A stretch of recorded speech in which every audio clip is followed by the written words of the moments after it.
I come from a background heavy in games like Call of Duty, which we're going to drop completely and focus on the PC aspect of my gaming. And we're going to start by talking about CSGO, because in CS, aim was nearly everything. But I don't really think it matters that much when the game is that shit. Don't hate me, I just hate the game. Shut up, 2,600 hours. I hate that game. Don't worry about it. Whereas CS taught me to aim, Rainbow Six Siege taught me to be good. Now, one of the very first things I can and I am going to say is that you should always aim at the head level of where the enemy is.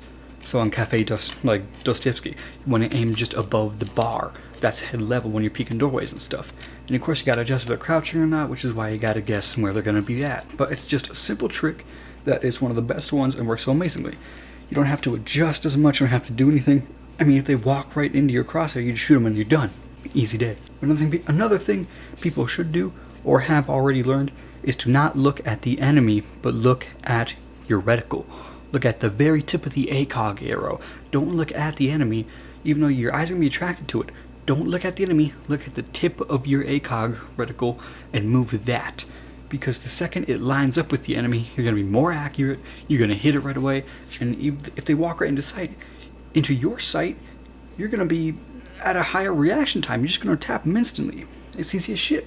But when you're looking at the actual enemy and not the sight, you can misplace the actual sight more easily. You can overflick, you can underflick, you can just be completely off. In CS, it was just common knowledge that if you wanted to get better, you would keep your eyes on the exact crosshair and not on the person coming out and around a corner. You would use your peripheral vision and keep your crosshair on a specific spot, so that you didn't have to adjust when the enemy peeked. This would make it so that you were already focused on the target and would need to do minimal adjustments, if at all. It was also easier to react in time if the movements were smaller. If you really want to get aim down in Siege, like a way better thing to do, I recommend you just do Wormholes for a while, every day.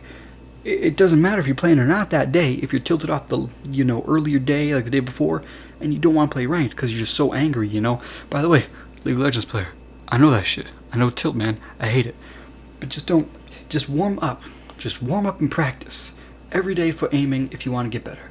Because you're going to get that muscle memory down, and you're going to get really accustomed to your sensitivity, which is a way bigger part of the fucking video later on. Just wait for it. With warming up, you can get reaction time down to where it is usually, like you can be at your peak reaction time. You can remember your sensitivity and, get that great muscle memory down for when you're flicking around with the mouse.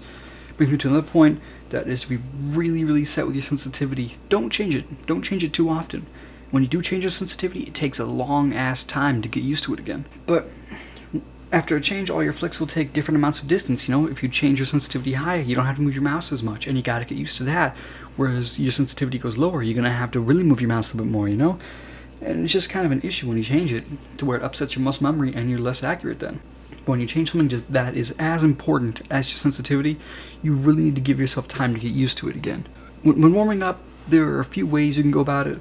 One way is to play casual matches, which can be worse, because if you're someone like me who gets angry at the game a lot, and casual matches can just completely anger me for the rest of the day, like I'm already tilted. Just go to Terrorist Hunt. Seriously, just go to the T-Hunt. It is the best tool you will have, dude. I shit you not. It's the most amazing way to warm up. It sets enemies randomly around a map, which is an amazing tool. Some of them are crouching, some of them are standing, which is another good thing to do, You should be super glad the game mode of Terrorist Hunt exists. With it being a game mode, you can play alone and warm up your aim against bots. And you can actually learn the maps if you don't know them previously while you're playing against bots. You can learn to peek angles, you can learn to peek corners, you know what sites, you know what places to clear. If you're analyzing the map, I feel like not a lot of people really care about the amazing help that Terrorist Hunt gives. They should appreciate it more. But on to the stuff that isn't aiming, because unfortunately, you can't just learn everything that will make you good at Siege through Terrorist Hunt. There are some things you can only learn through experience. One thing that I've gotten good at that definitely helps me with ranking up is learning to play the objective and learning positioning. You gotta remember, this game is an objective-based game. You gotta defuse a bomb on attacking, and you gotta protect your bombs on defense. Therefore, if you play around the objectives, it's easier to win the round. But you can also learn positioning, playing the aggressive side. So even in high gold and against plats every now and then, I can make good plays and make 1v3s and 1v4s. I had a 10 plus kill game like 2 days ago. But when you learn positioning, it opens up doors you never thought. Or in this case, walls. Cue the fucking rim shot. Goddamn it, that's funny. Go kill yourself. Anyway. But for real, impact nades and a fast operator are like my go-tos, dude. I usually end up playing Vigil or Legion. It depends on the site and the plans I make around it before. Like, if I'm playing Villa, I'm going Vigil or Legion. If I'm playing Legion, I'm sitting in Study. But if I'm playing Vigil, I'm just going to be right close by, but I'm going to be playing 90 the whole round, and that works for me all the time. And one of the main things I'm trying to say through positioning is why fight on even ground when you can fight with an advantage. Use the maps to fight for you. Back when Hereford was out, there was a spot in showers upstairs by bedroom where you could blow a hole in the floor with a C4 or an impact grenade and watch the barrels wall. Remember how everyone would try and just breach that wall as it just put them right in the basement?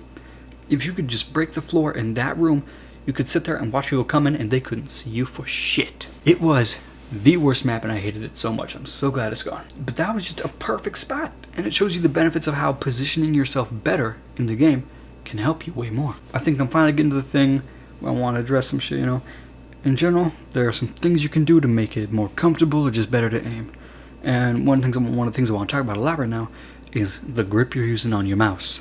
You might not think about it a lot, like how can you use a mouse the wrong way? There is no wrong way to do it, only a better way to do it. One grip is like a claw, and that's what gives you more control. It's easier to make smaller adjustments. It's easier to do smaller movements, to flick really small, tiny fucking pixels away from their head and shit. And I wish I had the most memory to use that one all the time, but I'm gonna call this one the flaccid hand, because you're using a flaccid hand, dude. But it's just, with the claw, you could make the small grips way fast, like the small movements way faster, but you can like cramp up your hand after a while, which is dumb, but it happens. But the flaccid grip is just really comfortable, but is less accurate. They both move at about the same time, so there's no real huge advantage.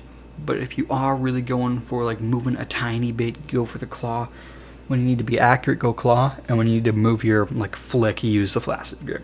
I think the claw grip is just better in general. With that, it's time for the TLDR. Hey, listen! Basically, this whole video, all I ran through was that aim is important, but not everything. Blow holes in walls, look around the map, lurk, learn how to read people, read where they're going, plan for them doing stuff like that, and warm up in Terrorist Hunt. Practice aim in Terrorist Hunt. Play a lot of it daily to get muscle memory back. I know someone said play 30 minutes to an hour of warming up every day. Any competitive game that involves aim like that. Positioning is important. Think about maps, how you can move around, behind, or even above the enemies. Don't forget to play vertically. And never forget any fights you have on a map. This is super important. Think of the fights you have on maps. Think of how it would be easier if you had moved somewhere else. Learn to read those. I popped my finger there, I'm sorry. Learn to read those. If you can outmaneuver someone, you'll always be at the advantage. And find a grip on your mouse that you like, because seriously, if you're just using the flaccid grip, you're going to be at a loss, because when you got to move and flick really tiny amounts of spaces, you're going to lose out to some dude who's using a claw grip on their mouse. And yeah, other than that, it's been good. It's been me. It's been your boy. I ain't got no subs. No one knows it's your boy. That's okay, though. Because hey, guess what? I don't give a shit. Have a good day. Yeah.